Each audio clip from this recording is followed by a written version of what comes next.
Bismillahirrahmanirrahim. Qala al-musannifu rahimallahu ta'ala wa nafa'ana bi'ulumi fid darin. Amin. Al-babur rabi'u fi riyadati wa syahwatin nafasaniyati.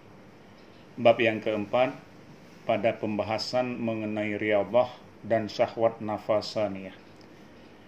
Di bab yang keempat ini dua pembahasan. Pembahasan riyadah dan syahwat nafasaniyah. Riyadah juga kerap disebutkan dengan latihan-latihan rohani, olah jiwa. Sebab secara istilah, riyadah adalah latihan-latihan kejiwaan melalui upaya untuk membinasakan diri agar tidak melakukan hal-hal yang dapat mengotori jiwanya, yang dapat membawakan seseorang kepada kemaksiatan.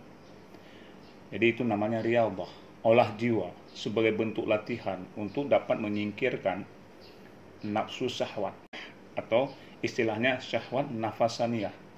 Jadi antara riyadah dengan syahwat nafasaniyah ini berkaitannya karena tujuan daripada riyadah adalah untuk membendung, untuk mengatasi syahwat nafasaniyah. Nah, jadi disinilah di dalam bab ini dijelaskan tentang dua hal tersebut mengenai riyadah dan syahwat nafasaniyah. Selanjutnya, auhallahu ila Musa alaihissalam, ya Musa, in aradta an akuna aqraba ilaika min kalamika ila lisanika wa min waswati qalbika wa min ruhika ila badanika wa min nuri basarika ila ainika wa min sam'ika ila uznika. Allah mewahyukan kepada Nabi Musa alaihissalam, apa kata Allah? Ya Musa, wahai Musa, in aradta an akuna aqraba ilaika min kalamika ila lisanika.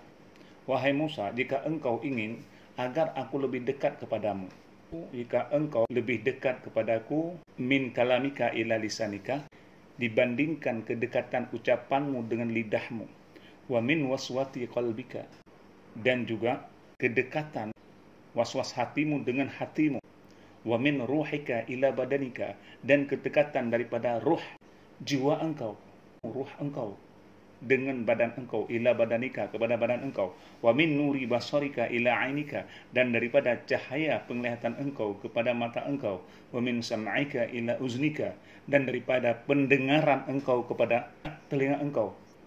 Jika engkau lebih dekat kepadaku bagaikan dekatnya antara kalam engkau dengan lidah engkau, antara was-was engkau dengan hati engkau, begitu dekatnya. Ataupun di antara jiwa engkau kepada badan engkau, begitu erat dan dekatnya. Dan juga di antara cahaya mata engkau dengan mata engkau, begitu dekatnya. Kalau kau ingin engkau begitu dekatnya dengan aku, ataupun di antara dekatnya telinga dengan pendengaran, begitu dekatnya. Aku dengan engkau bagaikan yang tersebut itu. Fa'akasir minas sholati ala Muhammadin, maka perbanyak olehmu daripada bersalawat atas Muhammad sallallahu alaihi wasallam. Jika engkau ingin agar aku lebih dekat kepadamu dibandingkan kedekatan ucapanmu dengan lidahmu, kedekatan was-was hatimu dengan hatimu, kedekatan ruhmu dengan badanmu, kedekatan cahaya penglihatanmu dengan kedua matamu, dan kedekatan pendengaranmu dengan telingamu, fakasir minas sholati ala Muhammadin, maka perbanyakkan olehmu daripada bersalawat kepada Rasulullah sallallahu alaihi wasallam. Begitu Allah mewahyukan kepada Nabi Musa. Artinya begitu pentingnya selawat kepada Rasulullah. Sebab pun salah satu bentuk kecintaan kita kepada Rasulullah SAW yaitu bersalawat. Dan pun Allah telah menyebutkan tentang pentingnya bersalawat. Bukan kita saja disuruh bersalawat kepada Allah, justru juga Allah dan malaikat pun bersalawat kepada Rasulullah. Itu sebagaimana yang disebutkan di dalam surat Al-Ahzab, yang artinya di mana sesungguhnya Allah dan para malaikat bersalawat untuk Nabi. Maka hai orang-orang yang beriman, bersalawatlah kamu untuk Nabi dan ucapkanlah salam penghormatan kepadanya. Itu ada disebutkan di dalam surat Al-Ahzab, yaitu ayat 50-56. Sebenarnya bersalawat kita kepada Rasulullah SAW tidak hanya merupakan perintah Allah ataupun bentuk cinta kepada Rasulullah. Lebih jauh lagi melainkan bersalawat ternyata mempunyai banyak keutamaan yang luar biasa. Jadi di samping perintah Allah, di samping bentuk cinta kepada Rasulullah, juga sholawat itu mempunyai banyak keutamaan yang luar biasa. Di antaranya bersalawat 1 kali dihapuskan 10 dosa, diangkatkan 10 derajat. Itu bentuk manfaatnya selawat. Ketika seorang bersalawat 1 kali, Allah akan menghapuskan 10 dosanya dan mengangkatkan derajatnya. Maka bila kita gemar bersalawat, akan banyak dosa yang dihapuskan dan diangkat derajat berkali-kali ataupun berlipat-lipat. Kemudian juga di akhirat nanti, fungsi atau keutamaan selawat, kita mendapatkan syafaat daripada Nabi SAW. Sebagaimana kata Rasulullah, orang yang paling berhak mendapatkan syafaatku di hari kiamat adalah orang-orang yang paling banyak bersalawat kepadaku. Jadi orang yang banyak berselawat, maka kelak pada hari kiamat akan mendapatkan syafaat. Tetapi hal ini harus diiringi dengan melakukan kewajiban-kewajiban dan meninggalkan perkara yang diharamkan oleh Allah. Itu bentuk daripada manfaatnya selawat. Juga berselawat kepada Rasulullah, manfaatnya kita nantinya dekat dengan Nabi di hari kiamat. Kata Rasulullah, manusia yang berhak bersamaku pada hari kiamat ialah yang paling banyak membaca salawat kepadaku.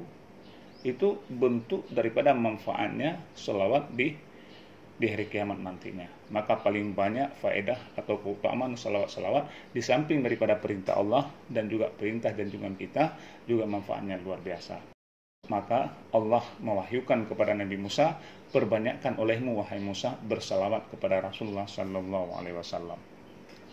Kemudian qala ta'ala wal tanzur nafsun ma qaddamat liqadin, yakni ma amilta fi yaumil qiyamah. Dan hendaklah setiap orang memperhatikan apa yang telah diperbuatnya untuk hari esok. Ini tersebut dalam surat Al-Hasyr ayat 18. Ini merupakan ayat muhasabah diri. Maknanya cara muhasabahkan diri. Hendaklah setiap orang memperhatikan sebenarnya apa yang telah kita perbuat untuk persiapan di hari kiamat. Sangat tegas dalam ayat ini menegaskan kita harus bersiap-siap. Harus bersiap-siap untuk mempersiapkan diri amal kita, perbuatan kita esoknya di hari kiamat. Maka di ayat ini jelas menjadi dalil agar kita mengoreksi diri, muhasabahkan diri. Kadangkala jika tergelincir daripada kesalahan-kesalahan, maka dikoreksi dengan segera bertobat, lalu berpaling daripada segala perantara yang dapat mengantarkan pada maksiat. Kalau kita melihat ada kekurangan dalam amalan yang wajib, maka berusaha keras untuk memenuhinya dengan sempurna dan meminta tolong pada Allah untuk dimudahkan dalam segala urusan ibadah. Karena sangat penting esoknya di hari kiamat, di mana kita harus mampu mempersiapkan diri. Maka mulai sekarang kita harus memuhasabahkan diri demi dan untuk persiapan amal kita di hari kiamat, di hari esoknya.